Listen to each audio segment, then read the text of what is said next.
cot 54 degree divided by tan 36 degree plus tan 20 degree divided by cot 70 degree রয়েছে। এটার মান নির্ণয় করতে হবে। দেখো এখানে চারটে অপশন আছে, কিভাবে করব দেখো। cot থিটাকে আমরা tan 90 মাইনাস থিটা লিখতে পারি তো, তাহলে cot এখানে থিটার জায়গায় 54 ডিগ্রি, এটাকে লিখছি tan 90 মাইনাস থিটা, থিটা মানে 54 ডিগ্রি, কেমন, ডিভাইডেড বাই নিচটা tan আছে, তাহলে দুটোই আমার tan এ কনভার্ট হয়ে গেল।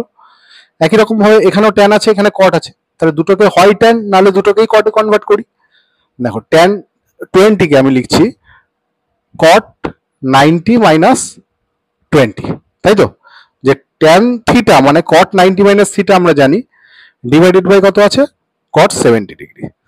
তাহলে এখানেও দুটো দেখো cot এ কনভার্ট হয়ে গেছে।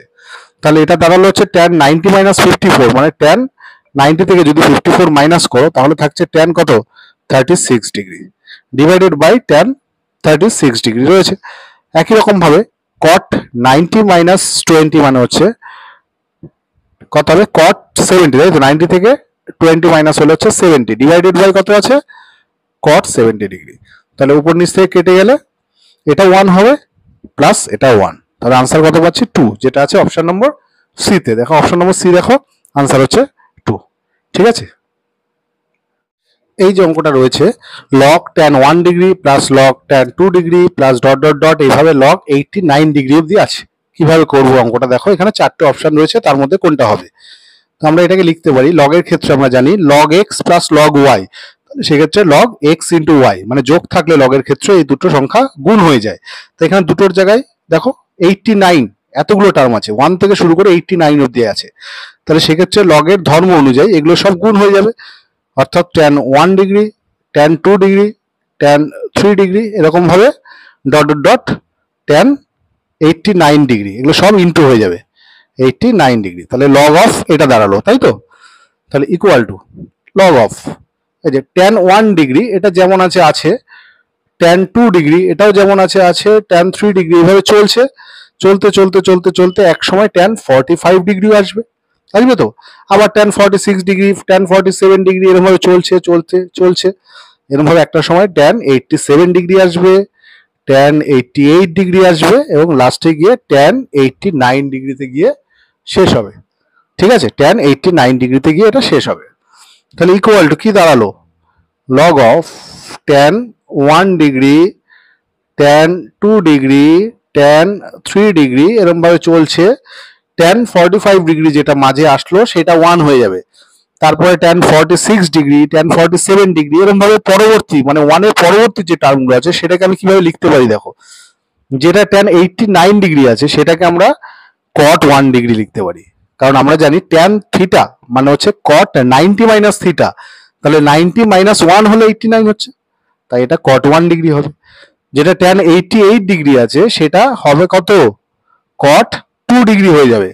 তো এরকম ভাবে চলছে, শেষের দিক থেকে cot 1 ডিগ্রি cot 2 ডিগ্রি, তার আগেরটা হচ্ছে cot 3 ডিগ্রি, তার আগে cot 4 ডিগ্রি, এরকম ভাবে চলতে চলতে চলতে চলতে যেটা tan এই 1 এর পরে যেটা tan 46 ছিল সেটাকে আমরা যদি cot এ কনভার্ট করি তাহলে cot কত হবে, ওটা cot কত হবে 90 মাইনাস 46, এবার 90 মাইনাস 46 মানে 44 ডিগ্রিতে গিয়ে শেষ হবে। তাহলে cot এর এখানে 44 ডিগ্রি থেকে শুরু হচ্ছে, 1 এর পরে হচ্ছে cot, সেটা cot 44 থেকে শুরু হচ্ছে, আর এগুলো দেখো tan 1 tan 2 tan 3 এভাবে, এটা তো tan 45 ছিল, তাহলে তার আগে কি হয়েছে tan 44 ডিগ্রি অবধি ছিল, তাহলে সেগুলো সব কি হবে এরকম ভাবে কাটতে থাকবে, এটার সাথে এটা কাটবে, এটার সাথে এটা কাটবে, তার আগেরটার সাথে এটা কাটবে, এভাবে কাটতে কাটতে এখানে যখন লাস্টে tan 44 আসবে তার সাথে 1 এর পরে যেটা আছে cot 44 সেটাতে কেটে যাবে, তাহলে এবার সমস্ত টার্ম কেটে যাবে, কেটে গিয়ে এখানে কি দাঁড়াবে log অফ, ভেতরে এটা কাটাকুটি হয়ে 1 হয়ে যাবে, এবার log 1 এর ভ্যালু হচ্ছে 0, তাহলে 0 হচ্ছে দেখো তোমরা অপশন নম্বর এ তে পেয়ে যাবে,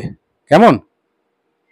যদি tan থিটা ইকুয়াল টু -1/√5 হয় এবং থিটা চতুর্থ পাদে অবস্থিত হয় তাহলে cos থিটার মান নির্ণয় করতে বলেছে, ঠিক আছে। এখানে tan থিটার মান বলে দিয়েছে কত -1/√5, তাই তো, মাইনাস কেন হয়েছে কারণ দেখো থিটা চতুর্থ পদে থাকে, তা থিটা চতুর্থ পদে থাকলে tan এর মান কিন্তু নেগেটিভ হয়, তাই তো। তাহলে আমি এখানে একটা সমকোণী ত্রিভুজ এঁকেছি যার এই কোণটাকে আমি থিটা ধরেছি, এবার tan এর মান জানি আমরা লম্ব বাই ভূমি, তাই তো, তাহলে এই ত্রিভুজে লম্বটাকে 1 ধরলাম আর ভূমিটাকে √5 ধরলাম, তাহলে ট্যান থিটার মান 1/√5 আসবে। আর নেগেটিভটা এখানে ধরবো না, কারণ কি, কারণ ত্রিভুজের বাহু কিন্তু কখনো নেগেটিভ হতে পারে না, এগুলো তো বাহুর দৈর্ঘ্য ধরেছি। এবার আমি এখানে পিথাগোরাসের সূত্র অ্যাপ্লাই করে এখান থেকে অতিভুজটাকে বার করি। তাহলে কি হবে, আমরা জানি লম্ব স্কোয়ার প্লাস ভূমি স্কোয়ার মানে √5 এর স্কোয়ার ইকুয়াল টু হচ্ছে অতিভুজের স্কোয়ার। ঠিক আছে, তাহলে এটা 1 প্লাস এটা 5 হলো ইকুয়াল টু অতিভুজের স্কোয়ার। তাহলে এখান থেকে সুতরাং অতিভুজ ইকুয়াল টু কত হবে, এটা মানে তো 6 এর বর্গমূল করলে √6, এটা হচ্ছে অতিভুজ পেলাম, তাই তো। তাহলে এখান থেকে সুতরাং cos থিটার মান কেমন হবে, cos থিটা মানে আমরা জানি হচ্ছে ভূমি বাই অতিভুজ। তাহলে ভূমি হচ্ছে এখানে √5 আছে আর অতিভুজ হচ্ছে √6 আছে। আর সামনে আমরা চিহ্নটাকে দেবো, চিহ্নটা প্লাস হতে পারে মাইনাসও হতে পারে, কিন্তু এক্ষেত্রে বলে দিয়েছে কি থিটা চতুর্থ বাদে আছে, তাই চতুর্থ বাদে cos এর মান পজিটিভ হয়। তাহলে আনসার হবে প্লাস √5/√6, যেটা হচ্ছে অপশন নম্বর এতে আছে। হ্যাঁ, n একটি ধনাত্মক অখণ্ড সংখ্যা হলে tan n π/2 plus -1 whole to the power n into π/4 এর মান এই চারটে অপশনের মধ্যে কোনটা হবে। কি করে এই ধরনের অঙ্কগুলোকে আমরা এমসিকিউতে কম সময়ের মধ্যে করব। ঠিক আছে, তাহলে আমরা কি করব, দেখো এখানে n বলেছে কি একটি ধনাত্মক অখণ্ড সংখ্যা। তা একটা ধনাত্মক অখণ্ড সংখ্যাকে আমরা দুভাবে ভাবতে পারি, n সেটা জোড় অখণ্ড সংখ্যা হতে পারে, n বিজোড় অখণ্ড সংখ্যা হতে পারে। এই দুভাবে কেন ভাবছি, কারণ দেখো এখানে π/2 এর সাথে n গুণ আছে, তাহলে n যদি জোড় হয় তাহলে সেক্ষেত্রে ট্যানটা কিন্তু ট্যান থাকে রেজাল্টের ক্ষেত্রে, আবার n বিজোড় হলে এক্ষেত্রে কিন্তু ট্যানটা কট হয়ে যাবে। তাই এটাকে দুটো ক্যাটাগরিতে ভাবতে হবে, একটা হচ্ছে জোড় আর একটা হচ্ছে বিজোড় অখণ্ড সংখ্যা।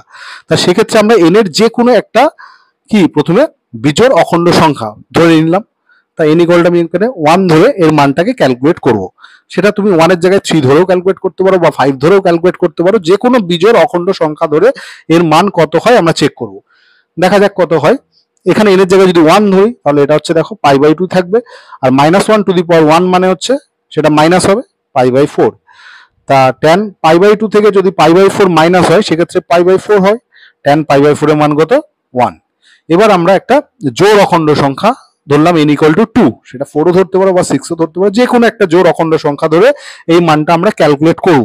সেক্ষেত্রে দেখি n এর জায়গায় যদি এখানে 2 বসাই তাহলে এখানে tan π থাকছে, আর -1 এর পাওয়ার 2 নিলে সেটা প্লাস হয়ে যাবে প্লাস π/4। এবার পাই মানে 180 ডিগ্রি, আমরা জানি tan 180 ডিগ্রি প্লাস থিটা মানে হচ্ছে প্লাস tan থিটা, অর্থাৎ এটাও tan π/4 যার মান হচ্ছে 1।